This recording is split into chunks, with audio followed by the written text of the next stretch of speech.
Wake up! It's the Sleep Unplugged podcast with Dr. Chris Winter.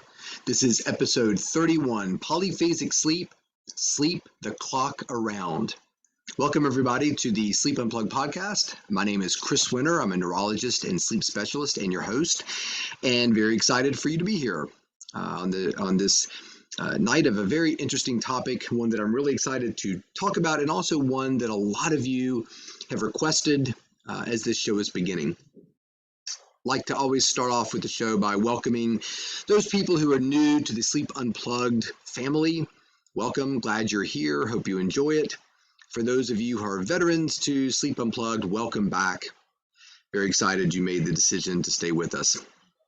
So as you know, if you listen to the show, we always start the show off with comments, corrections, color, any sort of communication that you have. We really appreciate it. If you want to get in touch with the show, the best way to do it is through our social media. That's Dr. Chris Winter on Instagram, Dr. Chris Winter Twitter. You can reach the show through Dr. Chris Winter on TikTok.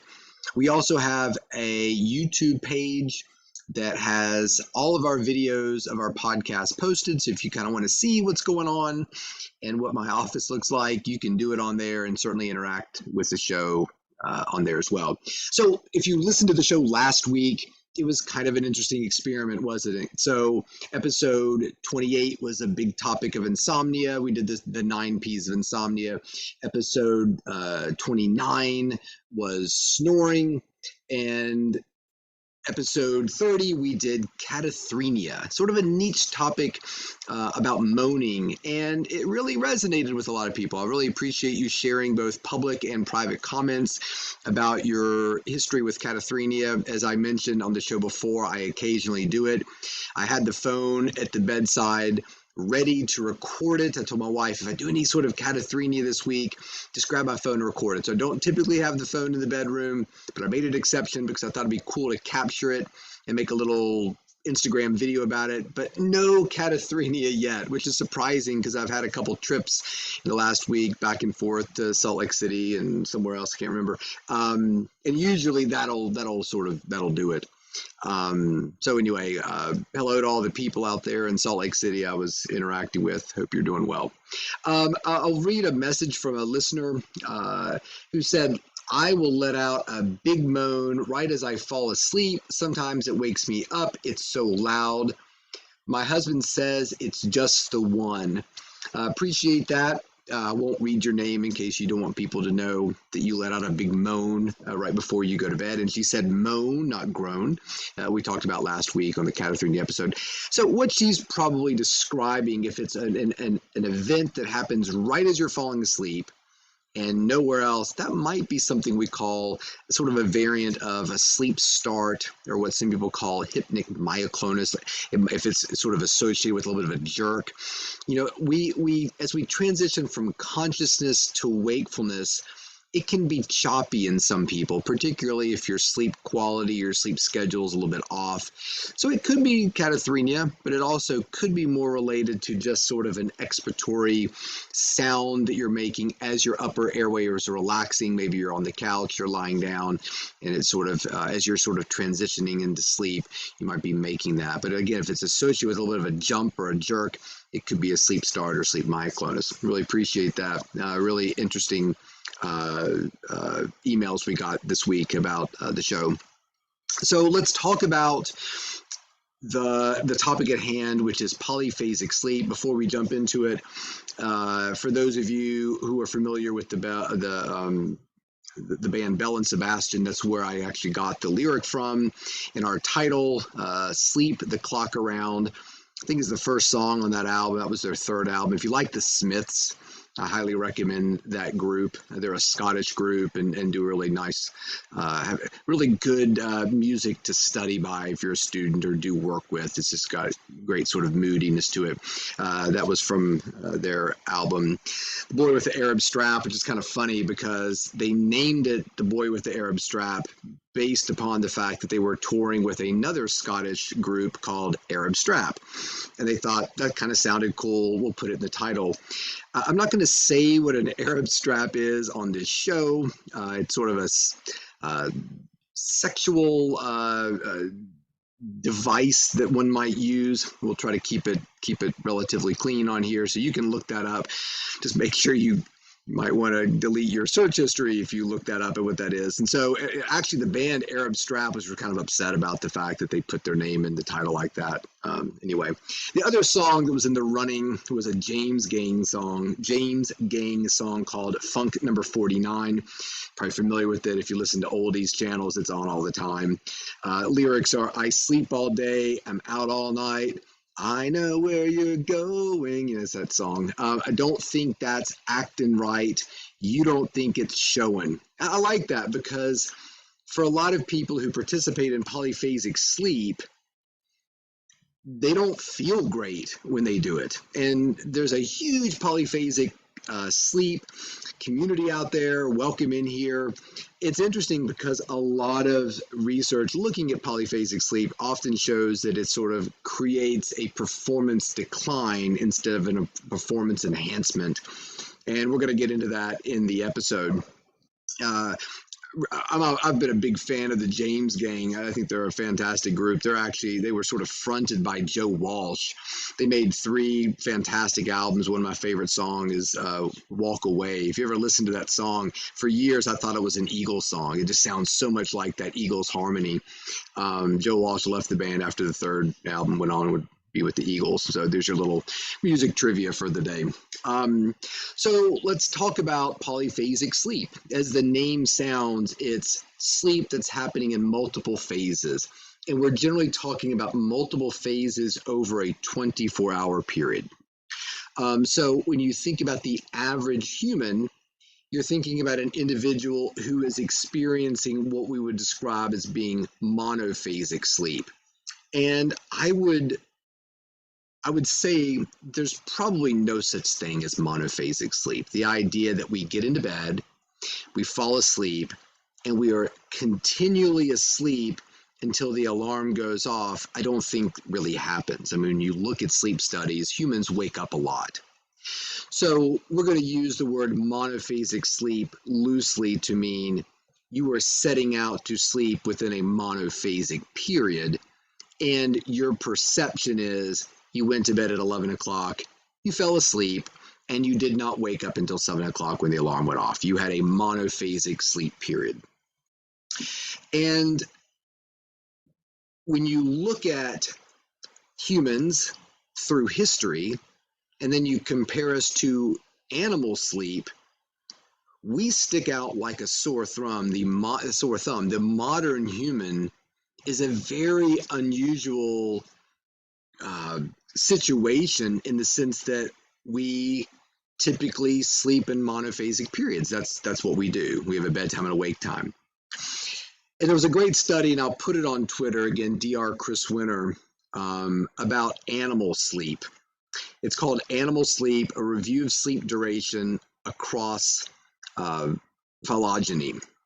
And this was a paper that was written in '84 by Campbell and Tobler.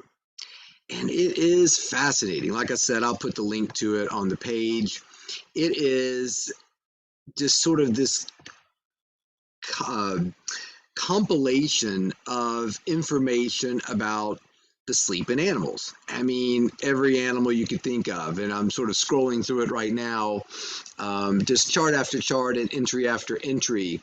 And it sort of gets broken down into sort of different animals and the kinds of sleep they have, dogs and different birds and things of that nature. And when you look at it, you really start to understand that, wow, animals are kind of sleeping all over the place. When you really look at humans, we're the only ones practicing monophasic sleep. We're the only entries in there. Here's something. The sleep duration of 3 species of odd-toed ungulates have been reported by Ruckenbush. Recorded 3 horses for 2 to 3 consecutive 24-hour periods per week over a period of several months. The animals were housed in barn stalls under an unspecified photo period. Average total sleep was 2.9 hours per 24 hours. All sleep occurred during the night, and 80% of sleep occurred while the horses remained standing. I mean, it's that kind of detail throughout. And so it's very interesting to think about the entire animal kingdom having sort of a polyphasic type of sleep, but humans not. So have we evolved to have monophasic sleep? Have we devolved into having monophasic sleep, or has something changed? And if you're really interested in this topic, there's no better book, in my opinion, to read than Roger Eckert's book, At Days Closed, Nights and Times Past. So it's at days closed, nights and times past. This was a 2005 book that was written by Roger, who's a professor at Virginia Tech right down the road from us here in Charlottesville, Virginia. And he is an amazing guy. If you ever have a chance to listen to him speak, you should. And he wrote this incredibly detailed and well-researched book about how sleep has changed from medieval times to pre-industrial times to the Industrial Revolution, and fast forward to where we are right now. And his hypothesis is that this monophasic sleep that we talk about is a uniquely human construction because of industrialization and light.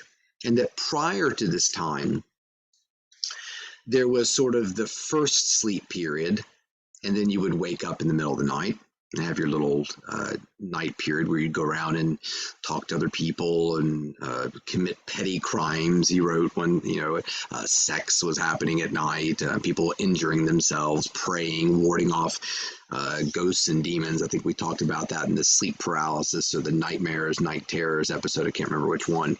And then you would have second sleep. First sleep was sometimes called the dead sleep. Second sleep was often called morning sleep. And you'd have 4 hour sleep period in the first, period of wakefulness at night, and then another period of 4 hours of sleep to get your 8 hours. And what was interesting about that was a couple things. Number one, it really kind of changes the way we think about sleep and sleep disorders from a physician's perspective. So if somebody says, look, Chris, I go to bed at 10 o'clock, often wake up at 2, I move around a lot, I'm kind of restless, I struggle to get back to sleep, so I turn on a light, I read a book, and make myself some toast with ginger jam or something, and I go back to sleep again. It's sort of being presented to the sleep doctor as a problem. And it may be, maybe that person does not want to be awake at that time of night. But if we think about this sort of historically, is it possible that that individual doesn't really have a problem, that he is expressing a normal sleep pattern, but that modern medicine has deemed that problematic? It's a diagnosis. It's something that needs to be fixed. It's something that needs to be fixed with a pill, right? Oh, here we go. I got a pill for you. Take this pill, and that'll make sure you don't wake up in the middle of the night. Oh, thanks. That really helps me out a lot. But does it? Are we helping a person when we do that? Now, you might be able to sort of what we call consolidate sleep. Okay, well, you're going to bed at this time and you're waking up 10 hours later. Maybe if you woke up 8 hours later and really got out of bed, you can sort of squeeze that wakefulness period out of the middle of the night. And we do that all the time with something we call sleep consolidation therapy. Let's take an individual's sleep, figure out how much they're actually going to sleep, and make the sleep time that they're allotting for that sleep reflect that. Because as we've talked about in older episodes, sometimes spending too much time in bed sort of opens up the door for those periods to happen. So it's interesting when you start thinking about it. Okay, well, that person's sleeping in a biphasic pattern. That seems pretty reasonable. 4-hour period, then a brief pause, and another 4-hour period. Well, that's biphasic sleep, which is one of many patterns of polyphasic sleep. Poly meaning many. So 2 can be many, 3 can be many, 12 can be many. And it's interesting, a lot of the reason why I'm here today and have had the career I have is because of 2 separate sort of accidental things. One was writing a research paper about how baseball teams travel. guy named Ben Potenzianzo read it, thought it might apply to the Giants, and he called me up, and we started working together, and that sort of started my career working in athletic performance and sleep. I talked about that in episode 12, Sleep and Athletic Performance, if you want to hear about it. The other thing was I was at a conference presenting research, and I think it had to do with actually sleep and athletic performance. And a guy walked up to me and said, "Oh, well, this is really interesting research and something my readers would really like to hear about." I'm like, "Oh, who do you write? Who are your readers? What do you write?" He said, "I work for Men's Health magazine." It's a guy named Peter Moore, and he was their editor for a time. And we had this great talk. And I mean, that went on for a very long time, not only about the paper I was doing about sleep and athletic performance, but just sleep in general. He was just a fun guy to talk to, and I still keep in touch with him. He's super. And he said, "You know what? There's a writer I know with Men's Health that's going to write a story about sleep. I'd love for you to talk to him about it." And the guy's name was Grant Stoddard, and he wrote a article for Men's Health magazine about Polyphasic sleep, and it was, you can find it online. It was July 19th, 2012. Is Sleep Really Necessary? That was the name of the title, by Grant Stoddard. And it was about this sort of movement within the polyphasic sleep community, sort of a subgroup of the polyphasic sleep community, was participating in something called the Uberman Sleep Schedule. So this is a polyphasic sleep schedule that you're going to take a 20-minute nap every 4 hours. So every 4 hours, you get to lie down and take a 20-minute nap. So very quick math, that means you're going to get 6 20-minute naps into your 24-hour wake period, or 24-hour period. So you're essentially sleeping 2 hours a day. There's a variation, the architect Buckminster Fuller, if you've ever been in a geodesic dome, they call it the Buckminster Fullerene, I believe. I'm not an architectural expert here, but that guy participated in a polyphasic sleep like system for several years and talked about it, where he would actually sleep 30 minutes every 6 hours. So once again, math would tell you if you're getting a 30-minute sleep period every 6 hours, you're going to get 2 hours every 24. So this is often sold as very beneficial to your health. And imagine what you could get done if suddenly 22 hours of the day opened up to you. So you're going to be 22 hours working, having fun, watching The Last of Us or whatever you're watching on TV. You could almost have like double the wakefulness capacity of everyone around you. And so that was the premise of Grant's article. He was like, "Great, I'm going to learn to play the guitar. I'm going to teach myself a language, and I'm going to get all my work done for Men's Health magazine and other outlets I write for. It's going to be great." So he put himself into the Uberman Sleep Schedule. And I don't want to ruin the article for you, but it is hilarious.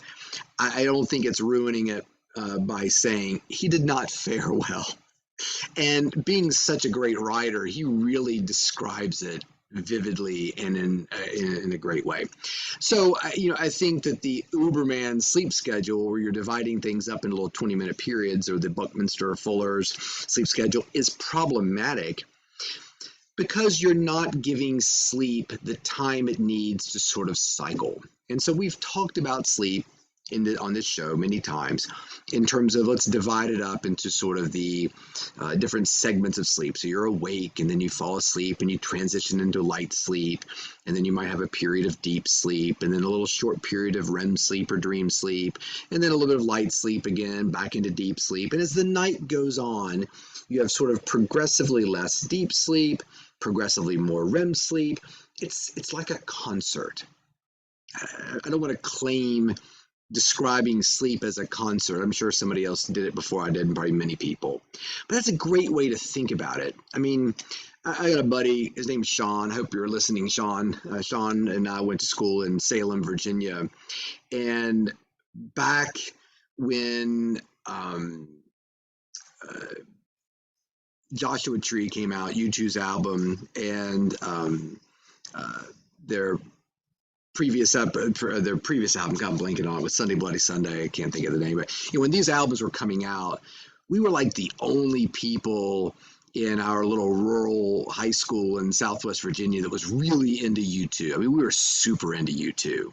And we were like, when we get older, we're going to go to U2 concerts. And we actually did. Many years ago when U2 came to Charlottesville, we actually got tickets and went to U2. We'd actually gone to another concert before, but and you just imagine yourself at the U2 concert, and you're sitting there and you've got this kind of playlist in your head. You're like, oh, I really hope they play these songs, and because I really like the B-side of Joshua Tree or whatever.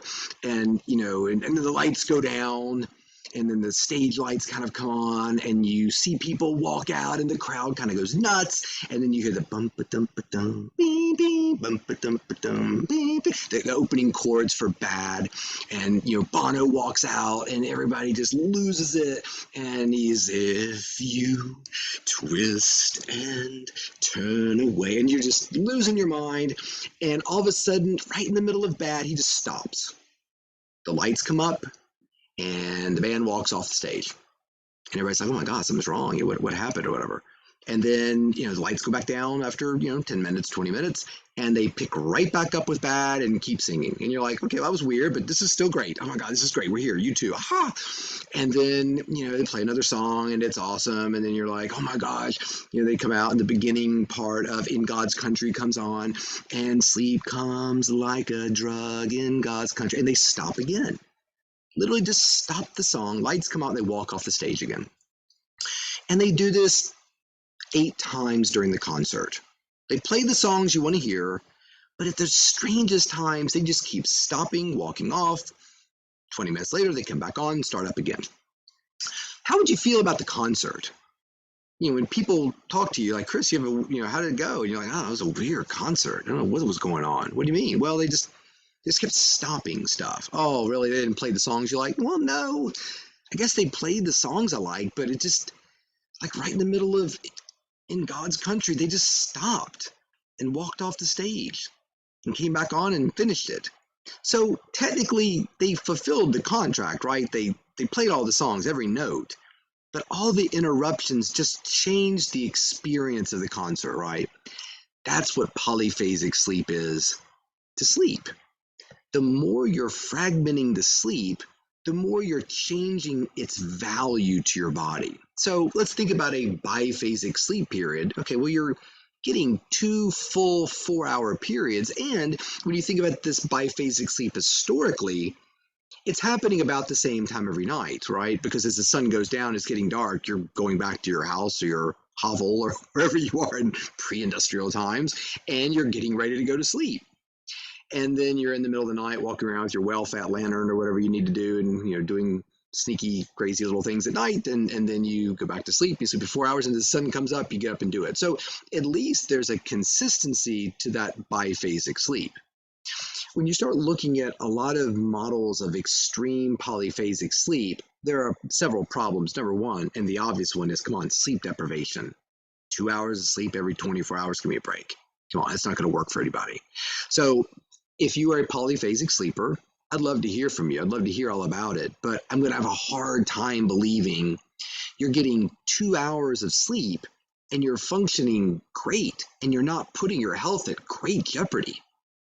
Tom Roth, this wonderful researcher up in Detroit, Michigan, looked for shorter sleepers his career and said basically, yeah, you don't find many people who can do it under 4 hours and 45 minutes. So when somebody comes to my clinic and says, yeah, I get maybe 30 minutes a night, I don't think you do. That might be your perception. I'm not sitting here telling you're a liar, but no way. Not looking as good as you do. And, it's so when we think about rules for polyphasic sleep, I think rule number 1 is divide it up if you must. A, be consistent. Let's try to make those sleep periods happen at the same time. And number 2, it's got to be an adequate amount. So as we add up your sleep over the 24-hour period, we got to be hitting 8 or somewhere in that ballpark. right. And when you look at there's research looking at the military. The military's played around with this forever, not just in the United States and other places. And what they come back to is, well, we can divide it up like this and do that, and shifts on a naval boat, or if you're, special forces out there, we can do it in this way. We can take these little naps and whatnot, but the longer we nap, the better, and the more sleep we can get, the better. There was also a study that was done, I believe, in 2021, where they were actually looking at sleep and alertness during sort of alternating periods of rest. So a lot of shift work individuals are very interested in this. How can we get the most productivity out of our shift workers, but still make sure they're sleeping adequately and not compromised in terms of their ability to do their job? And so this was a study that was actually done, in 1998. It basically said, look, we can create these sort of novel situations where this was a study where they had alternations of 2 hours of activity, 4 hours of rest, repeated throughout a 24-hour work period. They said, yeah, people did pretty well. Their alertness was pretty good, but it did impact their ability to sleep, which you can imagine. I mean, if you got to work and you work for 2 hours, and after 2 hours, somebody said, okay, go sleep, and then get up and you can do another 2 hours. That first period and even that second period of sleep was not great. But giving workers the ability to take little naps throughout the day was positive. And we're going to do a whole episode on shift work. We'll also do an entire episode on napping and the benefits of napping. So we're sort of talking about polyphasic sleep, first sleep, or the dead sleep, and then a period of wakefulness, and then a second period of sleep. When you're talking about napping, you're really talking about biphasic wakefulness. You're awake in the morning, do some stuff, take a nap, and then you have your second period of wakefulness. So we'll cover that in a completely different episode. So what do experts think about polyphasic sleep? There is a fantastic review article. Again, I'll put this on the Twitter, on the Twitter. I just turned 50. That is definitely something a 50-year-old would say. You boys and girls on the Twitter.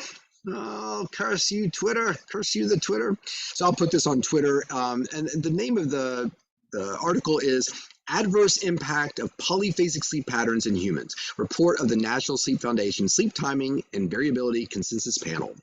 And that panel was chaired by none other than Charles Czeisler, who we've talked about in several episodes, who's big time sleep research. He's the man. And what they basically said was, we found no evidence supporting benefits from following polyphasic sleep schedules. Based on the current evidence, the consensus opinion is that polyphasic sleep schedules and the sleep deficiency inherent in those schedules are associated with a variety of adverse physical, health, mental health, and performance outcomes. Striving to adopt a schedule that significantly reduces the amount of sleep per 24 hours and/or fragments sleep into multiple episodes throughout the 24-hour day is not recommended. And I think that makes sense. I mean, we should try to sleep in the longest stretches that we can. However, I think if you're somebody who wakes up sometimes in the middle of the night, you can harken back to the old days and think, well, it's okay. It's not something I need to get too terribly upset about. And I'll leave you with a story, and the story is really about medical school and residency. When I was in the hospital working as a neurologist, as a resident neurologist, we were on call every second or every third night. And it was always really interesting because residents everywhere around the world are participating in an involuntary polyphasic sleep experiment. And so we would often get a fair amount of sleep if you've got the old chest clock out. Okay, so Chris finishes up in the ER, he goes back to his call room, lies down, he's out cold, hit the chest clock, and he's sleeping. And then the pager went off, stop the chest clock. He runs down and deals with that thing in the ICU, and he's back to his call room, back to sleep, start the chest clock again. So at the end of the day, or the end of the call night, we probably got a fair amount of sleep, 4 hours, 5 hours, maybe 6 hours. But we often felt like we were hit by a train, because the sleep was insufficient and it was completely fragmented in a totally random way. So I don't think that polyphasic sleep should be something that we are using in order to sort of sidestep the proper amount of sleep that we all should be getting. And that's my take on polyphasic sleep. So definitely take a read of Is Sleep Really Necessary? Just look that up on menshealth.com. It's a wonderful article. And take a look at Roger Eckert's book, At Day's Close, Nights and Times Past. It's really fascinating. So that's it. Polyphasic Sleep, done and dusted. If you need other books to read during the period between your dead sleep and your second sleep or morning sleep, you can check out my books, The Sleep Solution, Why Your Sleep is Broken and How to Fix It, as well as The Rested Child, Why Your Tired, Wired, or Irritable Child May Have a Sleep Disorder and How to Help. Very excited that The Sleep Solution was one of the top 4 sleep books on Amazon and one of the top 5, I think, better health books on Amazon recently. So whoever out there is buying my book and supporting it, I really appreciate it.